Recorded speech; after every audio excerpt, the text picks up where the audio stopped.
आसान को नाज़रीन, प्रोग्राम तरक्की के साथ आपका मेज़बान बिलाल एहसन हाजिर है। नाज़रीन, आज हम जिस लाइव प्रोग्राम के लिए इस स्टूडियो में मौजूद हैं, अगर हम गुज़श्ता हफ्ते पे एक ताराना निगाह डालते हैं तो इस ताराना निगाह में हमें यकीनी तौर पे मुल्क में इस वक्त जो है वो सियासत की गहमा गहमी तो अपनी जगह, लेकिन हमें खुशी होती है कि मईशत की भी गहमा गहमी जो है वो उरूज पर है। गो के आशारिया बहुत बेहतर आ रहे हैं। पाकिस्तान स्टेटस ने भी 6.9% के जो है वो कह दिया कि जनाब अली की महंगाई पहुंच चुकी है। गो के चीजें सस्ती नहीं हुई हैं, लेकिन महंगाई 6.9% पे आ गई है। बहुत सारे लोग हैं, बहुत सारी बातें कर रहे हैं। वर्ल्ड बैंक की रिपोर्ट आ गई, IMF की रिपोर्ट भी आज जारी हो गई, जिसमें कि उन्होंने कहा कि पाकिस्तान के आशारिया बेहतर हो रहे हैं, पाकिस्तान तरक्की कर रहा है, उसकी इकोनॉमिक जो है ग्रोथ जो है वो बेहतर है। 2.8% के हिसाब से उनका कहना है कि 2024 और 25 में जो ग्रोथ होगी वो होगी 2.8%। बात यह है कि हम IMF से $1 अरब जो है वो लेने में कामयाब हो गए। $7 अरब की पैकेज था, उसमें $1 अरब हमें फौरी तौर पर मिल भी गया। इसमें यकीनी तौर पे प्राइम मिनिस्टर साहब की, खास तौर पर आर्मी चीफ साहब की मेहनत सबसे ज्यादा थी। पाकिस्तान में इस वक्त जो थोड़ी सी जो हमें बेचैनी नजर आ रही है वो नजर आ रही है तवानाई के सेक्टर में, जिसमें कि बिजली की कॉस्ट है, गैस की कॉस्ट है, फिर पानी की अदम दस्तयाबी है, जिसकी वजह से सनतें जो हैं वो तकरीबन मफलूज होकर रह चुकी हैं।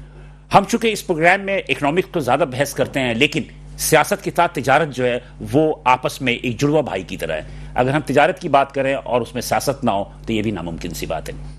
गुज़श्ता से सितंबर गुजर गया, 30 सितंबर के बाद में जितने भी एसोसिएशंस थे, चैम्बर्स थे, उनके इलेक्शंस हुए, नए सुदूर आ गए, नए लोग आ गए। अब नए वलवले के साथ जो आगे बढ़ेंगे। आर्मी चीफ साहब भी कराची होके गए, उन्होंने भी ताजिरों और सनतकारों से मुलाकातें की, बहुत सारे गुफ्तशुनीद की, कुछ शिकायतें भी हुई, कुछ उन्होंने वादे भी किए। और सबसे खुशखबरी की बात जो है, जो प्राइम मिनिस्टर ने कल हमें गुज़श्ता रोज़ सुनाई कि IPPs जो एक बहुत ज़्यादा हॉट सब्जेक्ट हो गया था, उसमें से 5 IPPs ने जो है वो विड्रॉ कर लिया और बाकियों से जो है वो नेगोशिएशन जारी है। तो हम उम्मीद करते हैं कि बिजली की कॉस्ट भी नीचे आ जाएगी, लेकिन इस बिजली की कॉस्ट, गैस की कॉस्ट, इसके अलावा डॉलर के बढ़ती हुई नर्ख, और जिसमें कि आर्मी चीफ ने कहा कि हमने $350 को जो है वो फ्रीज कर दिया है, लेकिन ये $277 या $78 जो डॉलर के रेट चल रहे हैं, ये रेट्स भी ज्यादा हैं। ये हमारे अपने ताजिर सत्कार कहते हैं। तो आज हम इस प्रोग्राम में इन्हीं बातों को डिस्कस करेंगे और ये भी डिस्कस करेंगे कि इन तमाम सूरत हाल की वजह से कितनी इंडस्ट्रीज बंद हो गई हैं और कितनी इंडस्ट्रीज जो है जमूद का शिकार है। और ये भी देखेंगे कि मुस्तकबिल में क्या उम्मीदें लेकर हमारे ये ताजिर और सनतकार बैठे हुए हैं। तो सबसे पहले मैं इनका आपसे तारुफ करवा दूं, तारुफ के बाद हम दोबारा अपने इस प्रोग्राम का आगाज करेंगे, बाकायदा तौर पर गुफ्तगू भी करेंगे। तो आज मेरे दरमियान जो बैठे हैं, मेरे पहले मेहमान हैं जनाब हसन बख्शी साहब। हसन बख्शी साहब को आपने पहले भी देखते रहोगे, एक बहुत ही एक्टिव बिल्डर हैं ये, और साहब ये इस वक्त दोबारा ये 2024 और 25 के लिए या 26 के लिए, ये 2 साल के लिए या 1 साल के लिए, जो भी इनका इंटरनल पॉलिसी हो, ये आबाद के चेयरमैन मुंतखब हुए हैं जनाब हसन बख्शी साहब। बहुत मुबारक हो हसन बख्शी साहब, शुक्रिया और थैंक यू फॉर कमिंग। मेरे दूसरे मेहमान है जनाब शेख खुर्रम इश्तियाक साहब। शेख खुर्रम इश्तियाक साहब को आप पहली दफा मेरे प्रोग्राम में देखेंगे, और ये हैं साबिक चेयरमैन पाकिस्तान स्टील री रोलिंग मिल्स एसोसिएशन के, और ये इत्तेहाद स्टील के CEO भी हैं। तो शेख खुर्रम इश्तियाक साहब के उनके अपने सेक्टर के हवाले से क्या सूरत हाल है, उस पर भी गुफ्तगू करेंगे। थैंक यू शेख साहब, शुक्रिया। मेरे तीसरे मेहमान है जनाब एम रहमान साहब। एम रहमान साहब जो है काफी से ज्यादा आपने मेरे प्रोग्राम में भी देखा होगा, और चूंकि ये सदर है ऑल कराची रियल्टर्स एसोसिएशन के, और चूंकि हाउसिंग सेक्टर से रियल्टर्स का, रियल एस्टेट का काफी गहरा ताल्लुक होता है, तो हमने सोचा कि आज हसन बख्शी साहब के साथ जो है वो रियल्टर्स को भी शामिल करें और उनसे पूछें कि उनके प्रॉब्लम क्या है, क्या कि वो बहुत सारे प्रॉब्लम्स जो है वो हल होने की उम्मीद दिला सके हसन बख्शी साहब। थैंक यू एम रहमान साहब फॉर कमिंग। मेरे ख्याल में कोई वक्त जाए कि मैंने हसन बख्शी साहब से बात कर लेते हैं। हाउसिंग इंडस्ट्री तो तकरीबन समझे कि जमूद का शिकार है, बिल्कुल ही फ्रीज हो चुकी है। फिर आप चेयरमैन आ गए और मेरे ख्याल के एक तजुर्बेकार आदमी है, तो आप क्या समझते हैं कि क्या जो अभी जो सूरत हाल चल रही है कि FATF की वजह से एक आपके हाउसिंग सेक्टर पे इस FBR की जानिब से बहुत ज़्यादा सख्तियाँ हैं, तो आप एज ए चेयरमैन कैसे ऐसे मतलब ये किस जमूद को तोड़ेंगे? बिस्मिल्लाहिर्रहमानिर्रहीम। शुक्रिया बिलाल भाई। सबसे पहले देखिए, हमने 28 सितंबर को हलफ लिया, उससे एक दिन पहले आर्मी चीफ साहब से मीटिंग हुई, मैं भी था, और बहुत सारी बातें उन्होंने पॉजिटिव नंबर्स गिनाए कि एनर्जी की कॉस्ट गिरेगी, फाइनेंसिंग की कॉस्ट, बैंक की कॉस्ट गिरेगी, रेमिटेंस बढ़ रहा है, एक्सपोर्ट बढ़ रहा है और इन्वेस्टमेंट भी आ रही है। इसके बाद हमने 1 तारीख को चार्ज लिया, 2 तारीख को हमें बुला लिया फाइनेंस मिनिस्टर औरंगजेब साहब ने, जी बिल्कुल, और अली परवेज साहब ने जो कि स्टेट मिनिस्टर फॉर फाइनेंस है, और वहां पर उन्होंने बिठाया साथ हमारे चेयरमैन FBR को। ठीक है, ये हमारी 2 तारीख की मीटिंग 3 घंटे हुई। उसके बाद तकरीबन 6 तारीख को हमें FBR चेयरमैन ने दोबारा बुलाया और वहाँ 2 दिन हम रहे और पूरे पाकिस्तान से हमारे तकरीबन 15 से 20 लोग आए। उस वक्त चीज़ थी वैल्यूएशन टेबल। तो सबसे अच्छी जो बात मैं कहूँगा कि ये 1.5-2 साल 2.5 साल से जो डिस्कनेक्ट था इंडस्ट्री के दरमियान और गवर्नमेंट के दरमियान, मिनिस्ट्रीज के दरमियान, ब्यूरोक्रेसी के दरमियान, ये आर्मी इस्टेब्लिशमेंट के दरमियान, ये अब दूर होना शुरू हुआ है। और आर्मी, मैं ये समझता हूँ कि आर्मी इस्टेब्लिशमेंट की भी प्रायोरिटी ये है कि पाकिस्तान की इकॉनमी को सही रास्ते पे डाला जाए, जो कि एक बहुत मुस्बत और पॉजिटिव सोच है। अब हम इंशाल्लाह ताला इस वीक में, अगले वीक में, ये तो वीक ख़त्म हो रहा है, SIFC के चीफ से मिलेंगे, उसके बाद हम मिलेंगे आर्मी चीफ से 1 to 1। क्यों? उसमें हमारा कोई काम नहीं है, मतलब आबाद, हाँ, मतलब मकसद ये है कि ये वो इंडस्ट्री है जो पाकिस्तान में 9.6 मिलियन लोगों को रोजगार देती है। ये वो इंडस्ट्री है जो ज़राअत के बाद सबसे बड़ी सेक्टर है, 72 इंडस्ट्रीज को अपने साथ चलाती है। ये वो इंडस्ट्री है जिसका रॉ मटेरियल भी पाकिस्तान में अवेलेबल है, ज़मीन जिस पे जो मटेरियल वैल्यू एडिशन होता है वो भी, काम करने वाले भी पाकिस्तानी हैं, खरीदार भी पाकिस्तानी है, और बाहर से पैसा लेके आती है। स्टेट बैंक की रिपोर्ट है कि जो पाकिस्तान में रेमिटेंस आता है वो 55% रियल एस्टेट कंस्ट्रक्शन में लगता है। सो ये तो, और अभी कल जो परसों जब स्टेट बैंक ने रेमिटेंस का भेजा तो उन्होंने कहा 38% उसमें इजाफा हुआ। जी। सो कहने का मकसद है, आर्मी चीफ साहब ने ये भी कहा था उस दिन मीटिंग में, अगर हम समझते हैं कि 250 तक भी आ सकता है डॉलर, बट ठीक है, हम इसको 275 और 80 के दरमियान रखेंगे, क्योंकि दूसरी भी इंडस्ट्रीज चलनी चाहिए। कहने का मकसद ये है कि ये तमाम इस इंडस्ट्री की इम्पोर्टेंस को बताना है, और हम वैल्यू एडिशन करते हैं। बिल्कुल, देखिए, एक प्लॉट 2000 गज का बनता है ना, हाई राइज बिल्डिंग, उसमें तकरीबन 2 से 2.5 अरब रुपए का मटेरियल लगता है। हमारे खुर्रम भाई का 2,500 टन स्टील लगता है, जो कि 75 करोड़ रुपए का तकरीबन, या 70 करोड़ रुपए का स्टील होता है। बिल्कुल, इसी तरह पाइप लगता है, एल्युमिनियम लगता है, शीशा लगता है, हार्डवेयर के सारे सामान लगते हैं, सब, और फिर रंग की सनत चलती है, पेंट की सनत चलती है, सुपरवाइजर्स होते हैं, इंजीनियर्स होते हैं, कॉन्ट्रैक्टर्स होते हैं, सर्वेयर्स होते हैं, एक बहुत बड़ी ग्रोथ होती है। तो देखिए, आज दुबई कैसे बना? दुबई में तो कुछ भी नहीं था, ना मौसम था, ना ज़मीन थी, और उसको रियल एस्टेट को इतना चार्मिंग बना दिया इंफ्रास्ट्रक्चर के थ्रू कि हर आदमी, अगर आप जाएं बिलाल भाई, तो आपको ऐसा लगेगा कि अगर आपने दुबई में प्रॉपर्टी नहीं खरीदी तो आप शायद बेवकूफ़ी कर रहे हैं। इतना उन्होंने चार्मिंग बना दिया।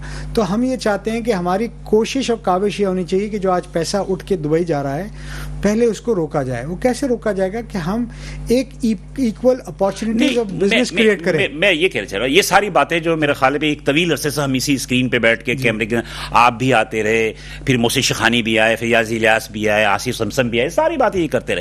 तो क्या हमारे इदारों को ये बातें नहीं पता थी पहले से?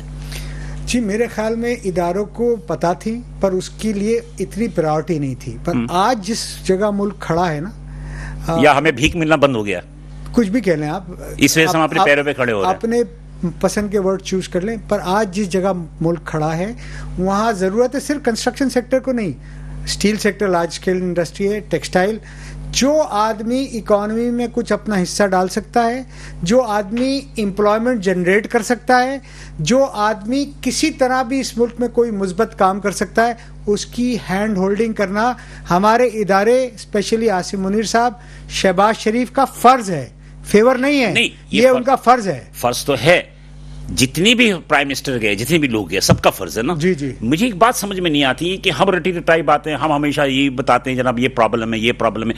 मैं आपसे ये पूछना चाहता हूं कि ये आप बड़े बड़े अदारों के लोगों से मिलते हैं, क्या उन्हें इन बातों का अदराक नहीं है कि ये इंडस्ट्री जो हाउसिंग इंडस्ट्री है आफ्टर एग्रीकल्चर, लोगों को कितने ज्यादा मतलब ये कि मोटिवेट करती है? मैं आपको कल का एग्जाम्पल दूं। 4 दिन पहले हमारे एक मेंबर की मारीपुर में 62 एकड़ जमीन कब्जा हो गई।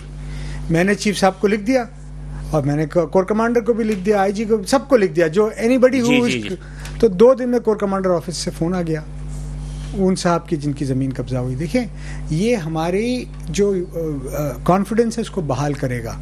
आज फिर एक जगह 8000 गज के गुलिस्तान जौहर पे कब्जे की अटेम्प्ट हुई, वो भी हमने लिख सर दिया। मारीपुर पे मेरा ख्याल है कि, और इसको मैं नहीं कह सकता, मारीपुर पे 2 बहुत ही इंपॉर्टेंट आपके इंडस्ट्रिस्ट हैं, उनके फार्म हाउस पर कब्जा हो गया, और एक हमारे राइस से वाबस्ता बहुत बड़ी टाइकॉन है, उनकी जमीन पर कब्जा हो गया। तो ये तो एक सिलसिला चल ही रहा है। खैर, शेख खुर्रम साहब, हसन बख्शी साहब से तो हमारी चलती रहेगी नोकझोंक, और हसन बख्शी साहब भी बोले। शेख खुर्रम साहब, आप जो स्टील बनाते हैं, सरिया बनाते हैं, ये ज़्यादातर कमर्शियल ही होता है ना मेरे ख्याल पे, जो इमारतों में, पुलों में, और आपका मैं देख रहा था सारी चीज़ कि आपने माशाल्लाह बहुत बड़े बड़े काम भी किया, और बताइएगा भी अब कहाँ लिख रहा है। तो अभी क्या सूरत है आपकी इंडस्ट्री के साथ? देखिए, हमारी इंडस्ट्री फॉर द पिछले 1 साल के अंदर जो है ना, वो बहुत परेशानी का शिकार रही है। इस 1 साल के अंदर हमारी बिजली की कॉस्ट, यूटिलिटीज तकरीबन 75% बढ़ गई।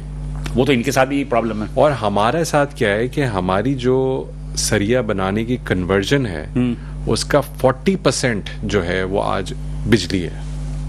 बिजली की जो हमारी कॉस्ट है, वो जो फर्नेस ऑयल जला, जो आप मेल्टिंग यूनिट करते हैं, जो आप भट्टी जलाते हैं और ये करते हैं सारी चीजें, तो वो पूरी इलेक्ट्रिक के तो ऊपर, उसमें इलेक्ट्रिक पे चलती है, वो पूरी इलेक्ट्रिक, डीजल या और किसी और चीज पे नहीं चलती। नहीं, ठीक है। और हमारी कॉस्ट इतनी बढ़ गई, ऊपर से जैसे अभी हसन भाई बता रहे थे कि मार्कअप रेट्स इतने हाई थे कि माहौल इंडस्ट्री के लिए जो है अनवाइबल हो गया। बिल्कुल।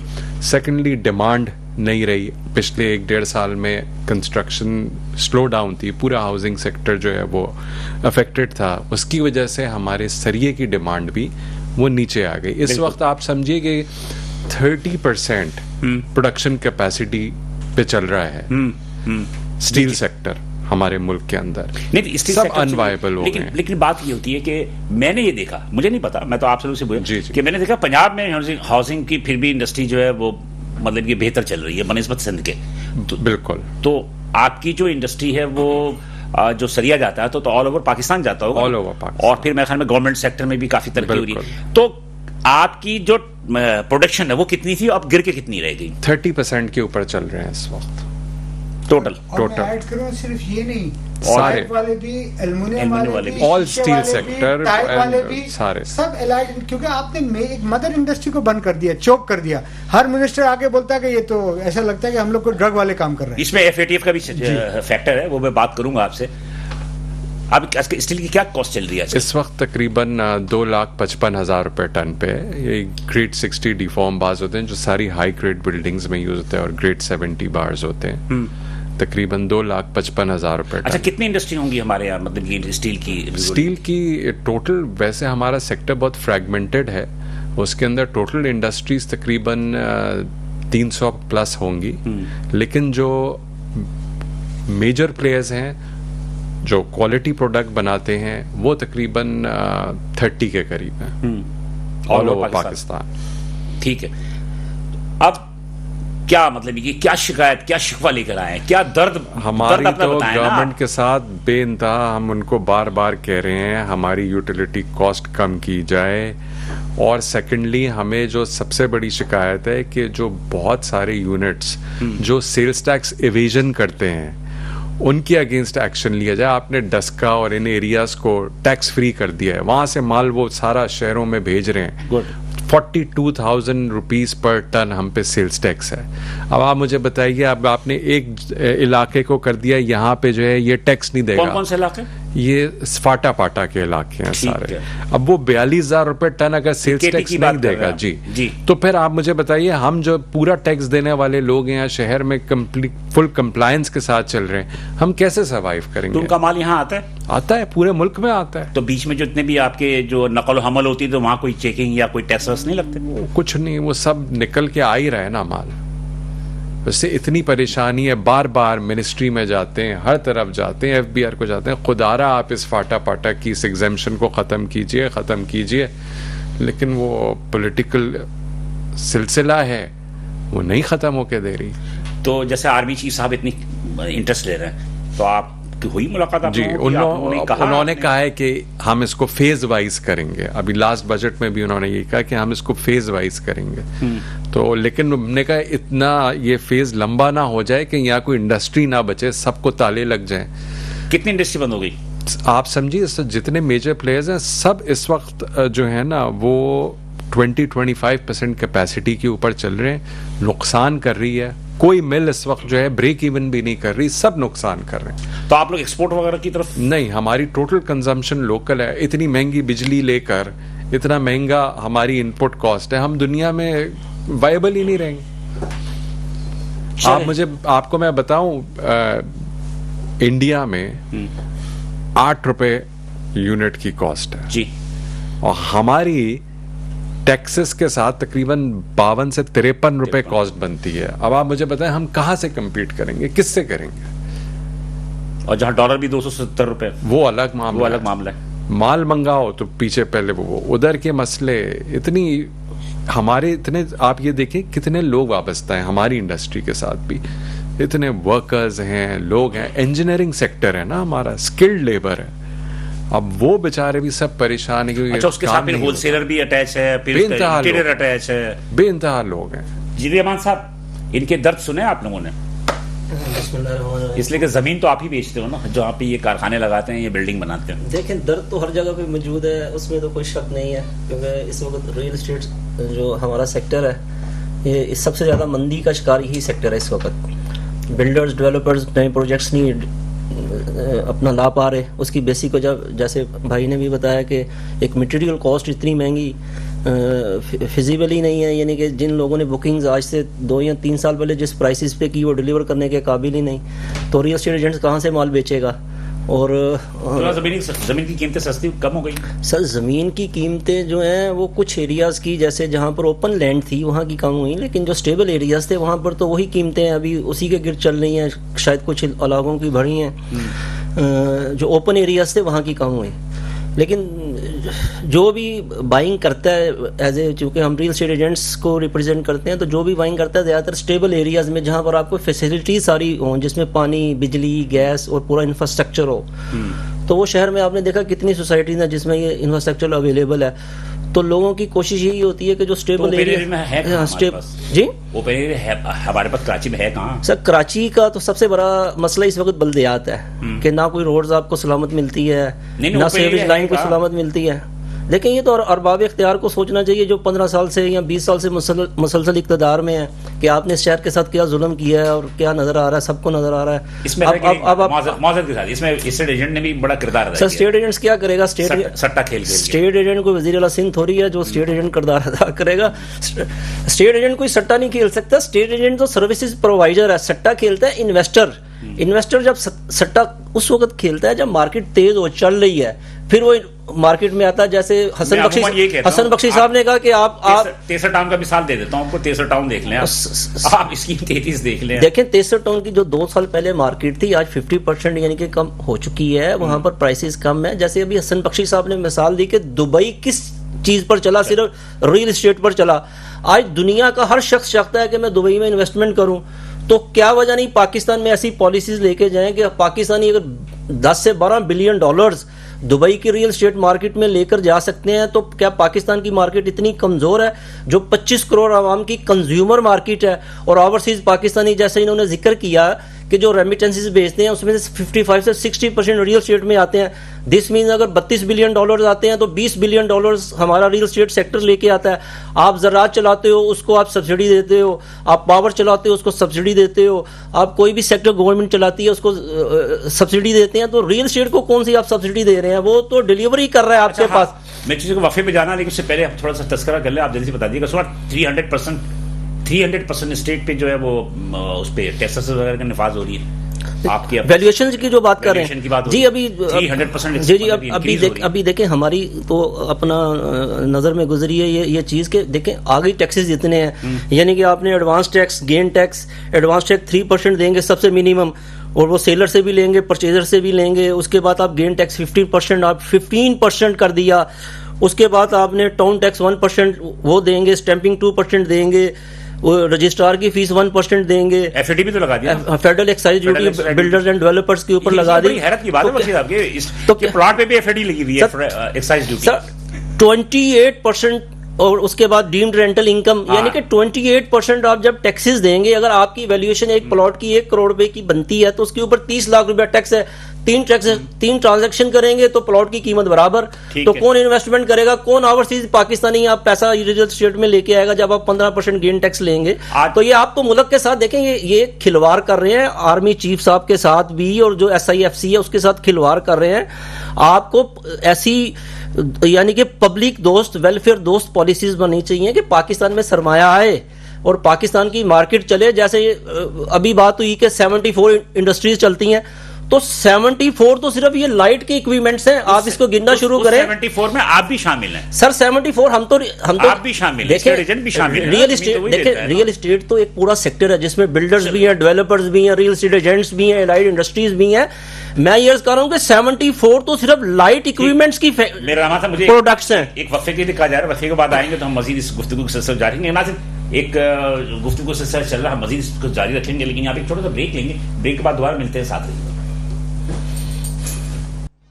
वेलकम एक नाज़रीन, प्रोग्राम तरीके से हम दोबारा हाजिर हैं। वक्फे में जाने से कल मेरे 3 मेहमानों ने जो गुफ्तगू की, यकीनी तौर पे वो गुफ्तगू शायद के कोई ड्रामा होता है तो उसमें आंसू भी निकल आते, लेकिन बहरहाल एक दर्दनाक स्टोरी है। और ये दर्दनाक स्टोरी जो है, यकीनी तौर पे जो मेरा बख्शी साहब से भी यही सवाल था कि मैं नहीं समझता कि मुझे कभी कभी महसूस होता है कि कुछ कुव्वतें ऐसी हैं जो कि जानबूझकर पाकिस्तान की इकोनॉमी को गला घोटना चाहती हैं। मिसाल के तौर पे और उन्होंने कहा ज़राअत पे टैक्स लगा दो, ज़राअत पे टैक्स लगेगा, बिल्कुल लगेगा। गंदम की रेट बढ़ जाएंगे, चावल की रेट बढ़ जाएंगे, आटे की रेट बढ़ जाएंगे, फना बढ़ जाएंगे, वो बढ़ेंगे।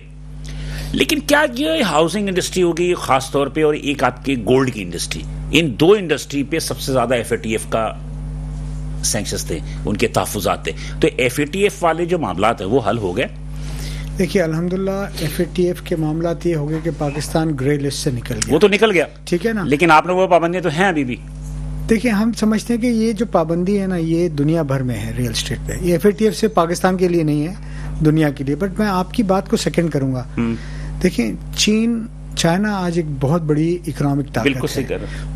100% ताकत लगा रहा है गवादर को चलाने के लिए। हाँ, बिल्कुल सही। पाकिस्तान के भी इदारे लगा रहे हैं, इलेक्टेड गवर्नमेंट भी लगा रही है, पर गवादर चल नहीं पा रहा। क्यों नहीं चल पा रहा? क्योंकि शायद इंटरनेशनल एस्टेब्लिशमेंट में कुछ ऐसे सोच है कि उसको इस सिस्टम पे नहीं चलने देना है।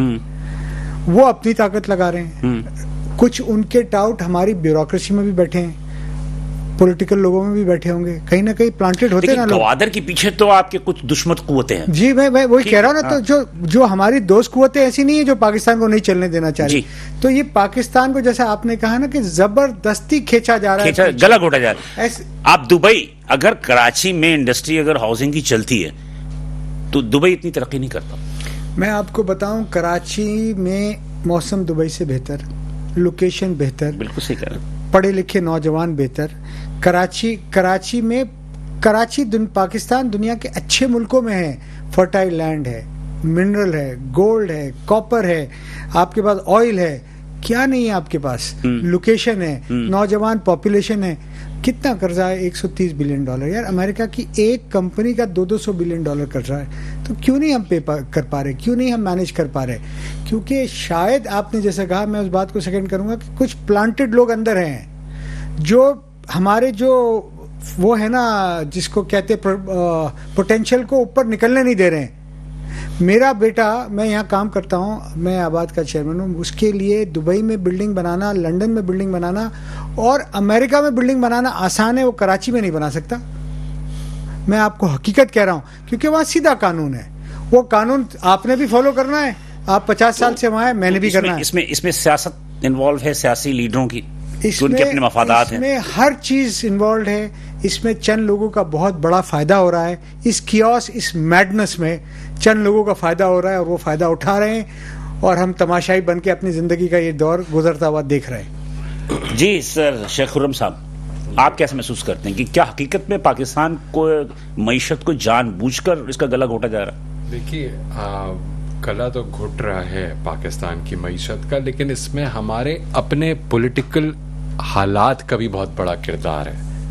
सही कह रहे हैं। सिर्फ बाहर की कुव्वतें नहीं है, हमारे अपने इंटरनल इश्यूज ना रिजॉल्व करने की वजह से इतना ज्यादा अनसर्टेनिटी फैला दी गई है पूरे मुल्क के अंदर कि किसी को पता ही नहीं है कि कल क्या होना है, किसी को कोई क्लैरिटी नहीं है। आज की तारीख में आप किसी इंडस्ट्रियलिस्ट से कहें कि भाई इस मुल्क के अंदर सनतकारी करनी है, पैसा लगाना है, कोई सोचेगा रुकेगा, जो लगा हुआ है वो नहीं चल रहा भाई, उसमें डूब गए।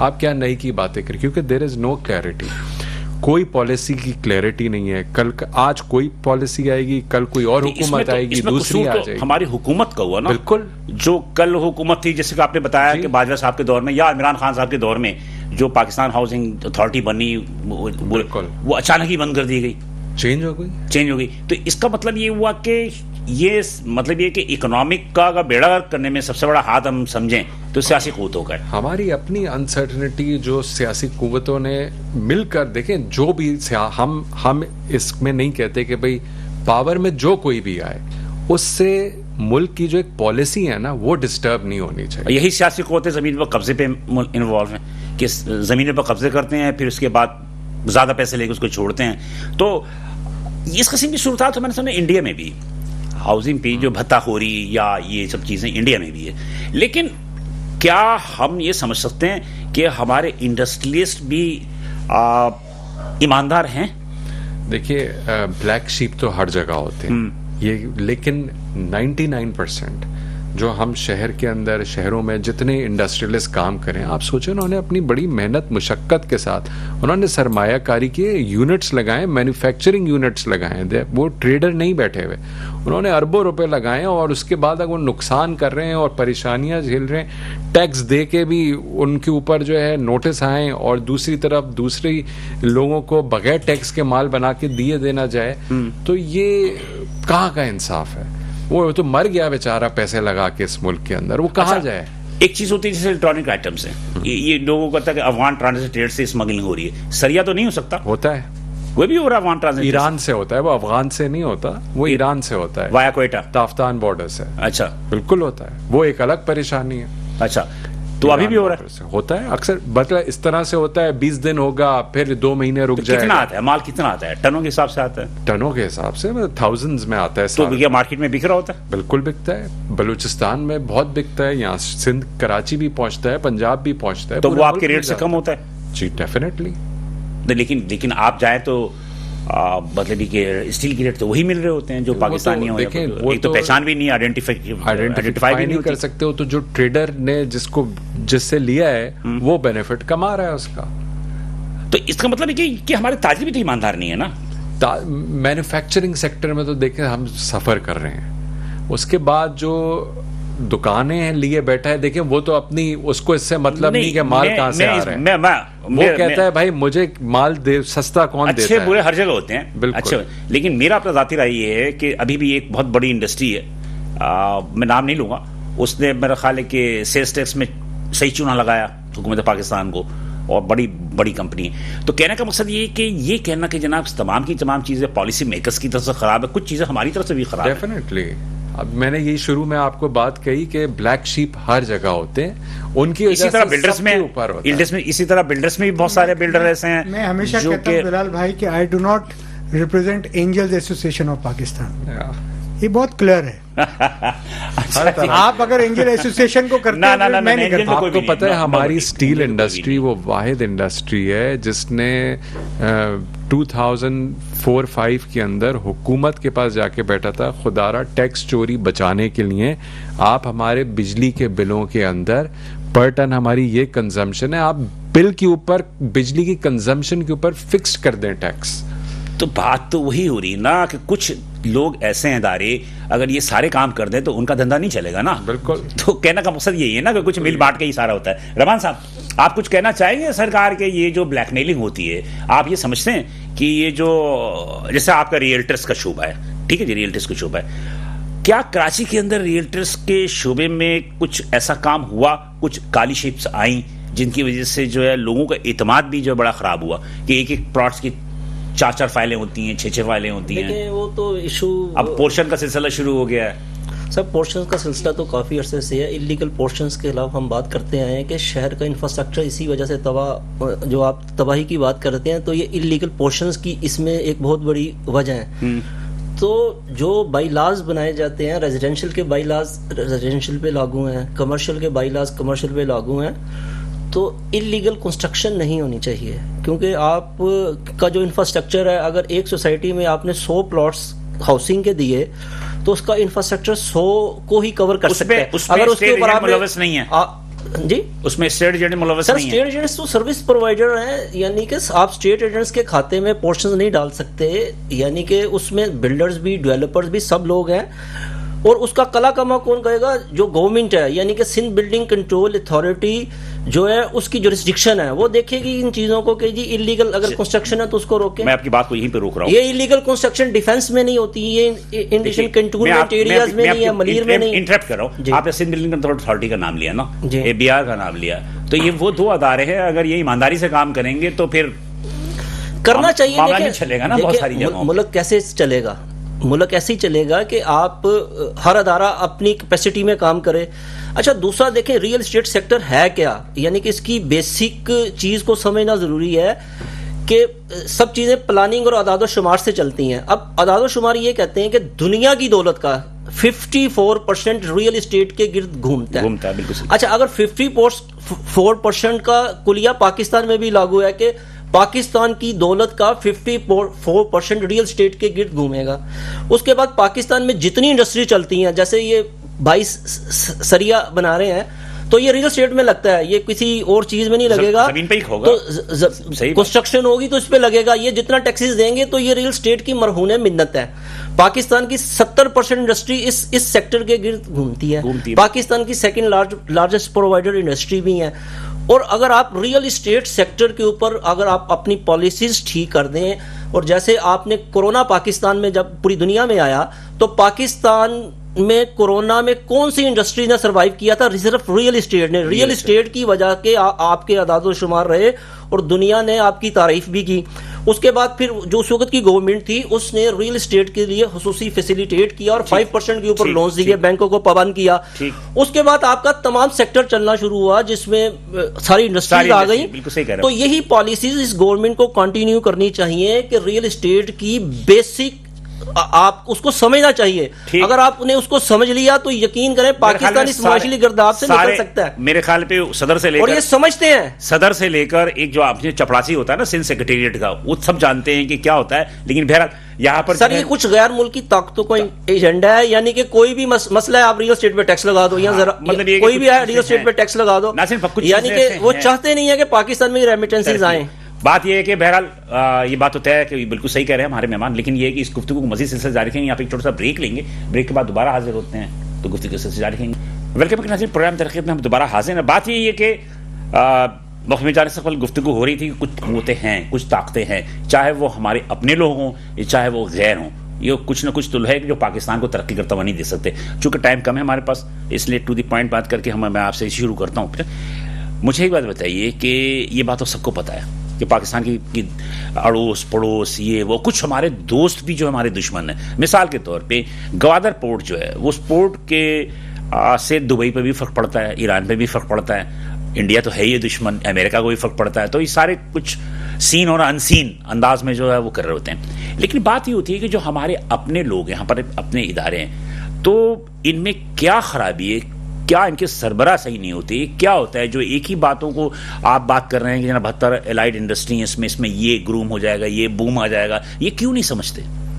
देखिए, मैंने अपना तजुर्बा ये देखा है कि ये जो भी लोग हैं ना, ये अपने लोग कहीं प्लेस किए हुए हैं।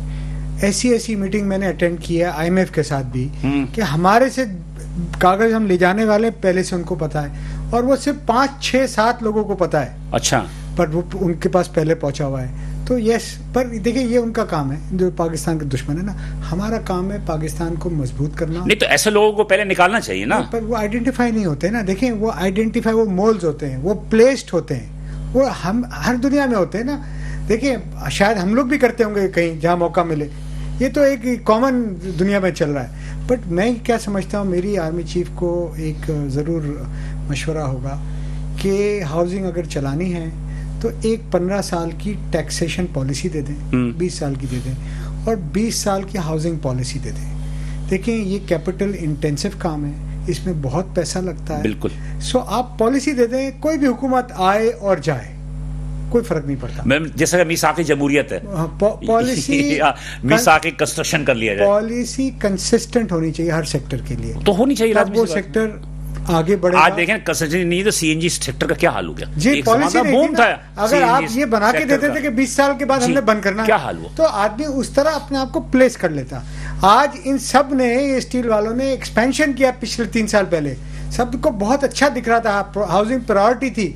आज सब, माफ करना भाईजान नहीं बैठे हैं, बैंकरप्सी के करीब हैं। मैं आपको नाम दूं, इतने बड़े बड़े नाम जो हम 40 साल से सुन रहे हैं, आज वो बैंकरप्सी के करीब हैं। करीब तो क्या करेंगे आप? Steel mill, Pakistan steel mill, तो उसकी तरफ आप लोगों ने एक कंसोर्शियम बना के, आप स्टील वाले एक कंसोर्शियम बनाए, एक कंसोर्शियम बना के आप टेक ओवर खुद को नहीं करते, हम बाहर से बनाए। हमने काफी इन्वेस्टर, प्रपोजल आप लोग दिए खुद क्यों नहीं थे, करते? शुरू में हमने काफी दफा प्रपोजल दिए थे, लेकिन अनफॉर्चुनेटली वो थ्रू नहीं होता। वही अगेन उसके अंदर भी दूसरे जैसे पीआईए खरीद रहे हैं ना, मकामी सरमायाकार खरीद रहे हैं ना सारे पीआईए, तो आप लोग स्टील मिल क्यों नहीं खरीद सकते? और दूसरी बात ये, वो प्लांट तो बिल्कुल जो है ना बंद रह के अब स्क्रैप हो चुका है। ठीक है, वो तो सही है, वो प्लांट तो चल नहीं सकता, तो उसको आप रजिस्ट्रेशन करें ना। आपको पूरा नया प्लांट लगाना होगा। और हमने तो कई दफा कहा है कि भाई हम कंसोर्शियम बना के आते हैं, अब हमें दें। ये अपने कही बात, जी जी, एक दफा नहीं, मुख्तलिफ गवर्नमेंट टेन्योर्स में कहते हैं, उनका क्या जवाब? 15 साल से कहते हैं, उनका क्या जवाब?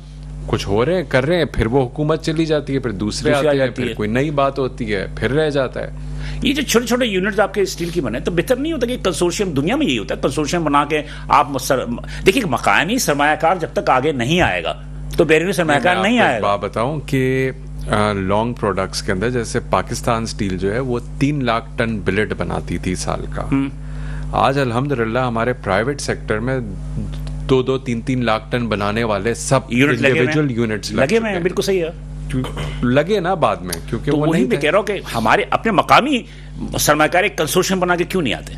नहीं, वो तो आना चाहते हैं, लेकिन वो उनको हेल्प तो करें उसमें। इसका मतलब कि ये बात तय हो गई कि आप लोग करते हैं, लेकिन ये कि पॉलिसी मेकर्स इसको जो है वो घास नहीं डालते, वो आगे।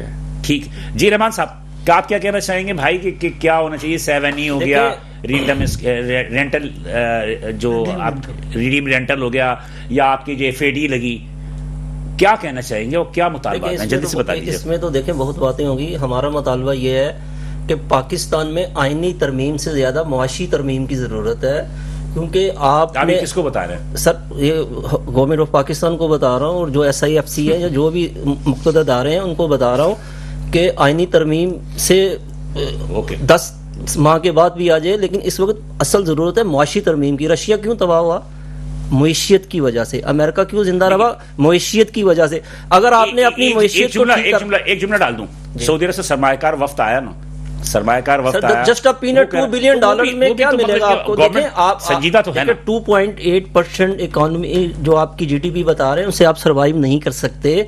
आपके जरिए मुबादला के ज़रिए $11 बिलियन हैं। नहीं $16 अरब हो गए सर, वो प्राइवेट बैंकों के मिला के, नहीं प्राइवेट बैंकों मिला के $10 अरब स्टेट बैंक के पास है। देखिए, मुइशियत में बिग सर्जरी की जरूरत है, और उसके साथ साथ स्किल पर्संस, यानी कि जो कॉम्पिटेंट पर्संस हैं उनको अदारों का सरबराह आपको बनाना पड़ेगा। और पाकिस्तान में एक मुआशी एजेंडा 20 ईयर्स के लिए नाफिज करना पड़ेगा। फिर यह है कि मुल्क तरक्की की राह पे भी चलेगा, और आपकी वेलफेयर भी होगी और पब्लिक की जिंदगी भी बदलेगी। चलिए, थैंक यू तीनों का बहुत शुक्रिया कि आप तशरीफ लाए। बात यह कि नाज़रीन की मौजू इतना ज़्यादा गहरा और वसी है कि इसे हम अगर रात भर भी बैठे रहें तो शायद ये डिस्कस ना हो सके पूरी तरह, लेकिन बहरहाल हम आइंदा भी इन मौजू पर गुफ्तगू करते रहेंगे, प्रोग्राम्स करते रहेंगे और मेंशन करते रहेंगे, चाहे कोई सुने या ना सुने। बिलाल अहसन को इजाज़त दीजिए। इंशाल्लाह अगले हफ्ते इसी दिन इसी वक्त आपसे दोबारा मुलाकात होगी।